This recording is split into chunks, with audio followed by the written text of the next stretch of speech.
രാജ്യത്തിന് തയ്യാറായ ഒരു പട്ടാളക്കാരൻ റിട്ടയറായി വീട്ടിൽ വന്നിരിക്കുമ്പോൾ നിയമം സംരക്ഷിക്കേണ്ടവർ തന്നെ അദ്ദേഹത്തെ വേട്ടയാടി. പക്ഷേ ഒടുവിൽ നീതി ജയിച്ചു. കൊല്ലത്ത് ഒരു കേരള കോർട്ട് ഇന്ന് ചരിത്രം കുറിച്ചു.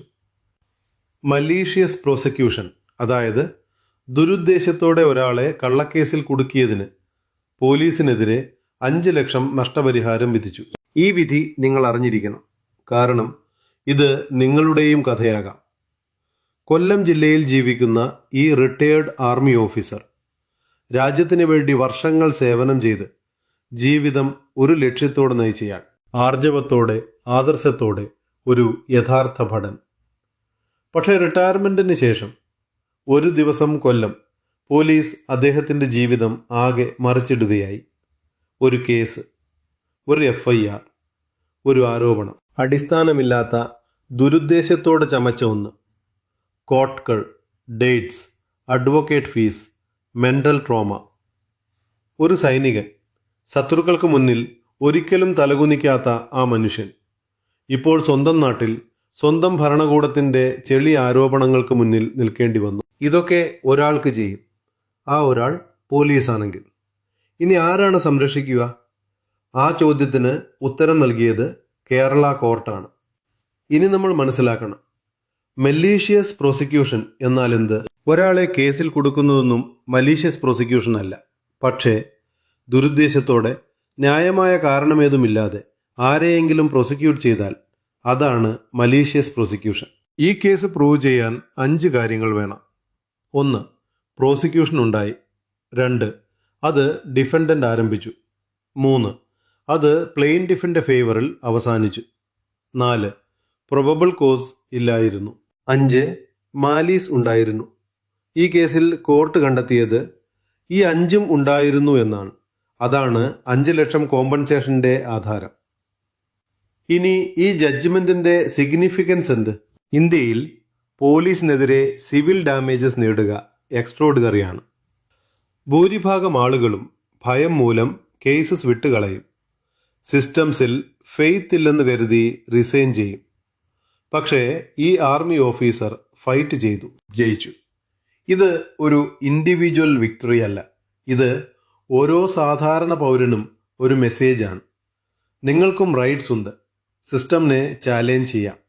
ഒന്ന് ചിന്തിക്കൂ, ഒരാൾ ആർമിയിൽ 20-25 വർഷം സർവീസ് ചെയ്യുന്നു. ഒരു ബുള്ളറ്റിനെ ഭയക്കാതെ ബോർഡറിൽ നിൽക്കുന്നു. റിപ്പബ്ലിക് ഡേ പരേഡിൽ ആ യൂണിഫോം അണിഞ്ഞ് ദേശം ആഘോഷിക്കുന്നു. റിട്ടയർ ആകുമ്പോൾ ഒരു പെൻഷൻ, ഒരു മെഡൽ, ഒരു ഓർമ്മ.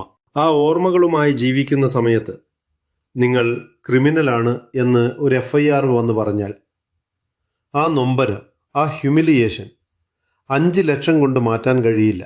പക്ഷേ ആ 5 ലക്ഷം ഒരു അക്നോളജ്മെൻ്റ് ആണ്, ഒരു വാലിഡേഷനാണ്. നിങ്ങൾ ശരിയായിരുന്നു എന്ന് കോർട്ടിൻ്റെ ഡിക്ലറേഷനാണ്. ഈ വിജയം സെലിബ്രേറ്റ് ചെയ്യേണ്ടത് ആ ഓഫീസർ മാത്രമല്ല. ഈ ജഡ്ജ്മെൻറ്റും ഈ കറേജും സെലിബ്രേറ്റ് ചെയ്യേണ്ടത് ഈ വീഡിയോ കാണുന്ന ഓരോ മലയാളിയുമാണ്. ഇനി കേരളത്തിൽ പോലീസ് അക്കൗണ്ടബിലിറ്റിയുടെ റിയാലിറ്റി നോക്കാം. NCRB ഡേറ്റ പ്രകാരം ഇന്ത്യയിൽ ഒരു വർഷം thousands of false cases registered ആകുന്നുണ്ട്. പ്രതിക്ക് അക്യൂട്ടൽ കിട്ടിയ ശേഷം മലീഷ്യസ് പ്രോസിക്യൂഷൻ ക്ലെയിം ചെയ്യുന്നവർ വിരലിൽ എണ്ണാവുന്നവർ മാത്രം. എന്തുകൊണ്ട്? അവയർനെസ് ഇല്ല, ലോയേഴ്സ് എക്സ്പെൻസീവ്, സിസ്റ്റമിൽ ട്രസ്റ്റ് ഇല്ല, ഇയേഴ്സ് ഓഫ് ലിറ്റിഗേഷന് ശേഷം റിസൾട്ട് ഉണ്ടാകുമോ എന്ന ഭയം. പക്ഷേ ഈ ജഡ്ജ്മെന്റ് ഒരു പ്രസിഡന്റ് സെറ്റ് ചെയ്യുന്നു. കൊല്ലം കോടതിൻ്റെ ഈ വിധി കേരളയിൽ ഇനി റെഫറൻസ് ആകും. ഈ ജഡ്ജ്മെന്റിന്റെ ഇമ്പാക്റ്റ് 3 തലങ്ങളിലാണ്. 1. ഡിറ്ററൻസ്. പോലീസ് ഓഫീസേഴ്സ് ഇനി ഫോൾസ് കേസസ് ഫയൽ ചെയ്യും മുൻപ് 2 വട്ടം ചിന്തിക്കും. 2. എംപവർമെന്റ്. വിക്ടിമൈസ്ഡ് സിറ്റിസൺസിന് ഒരു ലീഗൽ പാത്വേ ഉണ്ട് ഇനി. 3. അക്കൗണ്ടബിലിറ്റി. യൂണിഫോമിന്റെ കവറിൽ ആരും ഒളിക്കരുത്. ഈ വീഡിയോ കണ്ട ശേഷം ഒരു കാര്യം ചെയ്യൂ, ഈ ഇൻഫർമേഷൻ ഷെയർ ചെയ്യൂ. ഒരുപക്ഷെ നിങ്ങളുടെ ഒരു റിലേറ്റീവ്ക്ക്, ഒരു നെയ്ബർക്ക് ഈ അവയർനെസ് ഒരു നാൾ ലൈഫ് സേവ് ചെയ്തേക്കാം. കമൻറ്റിൽ പറഞ്ഞോളൂ. പോലീസ് അക്കൗണ്ടബിലിറ്റി കേരളത്തിൽ ഇംപ്രൂവ് ആകണോ? എങ്കിൽ യെസ് എന്ന് ടൈപ്പ് ചെയ്യൂ. ഒരു കൺട്രിയിൽ ജസ്റ്റിസ് ഉണ്ടോ ഇല്ലയോ എന്ന് തെളിയുന്നത് സ്പീച്ചുകളിലല്ല, ഇത്തരം കോർട്ട് റൂമുകളിലാണ്. ഇന്ന് കേരള കോർട്ട് ഒരു സോൾജറിന് ജസ്റ്റിസ് നൽകി. ആ സോൾജറിൻ്റെ കറേജും ആ ജഡ്ജിൻ്റെ വേർഡിക്റ്റും ഇന്ന് ഹിസ്റ്ററിയാണ്. ജയ് ഹിന്ദ്.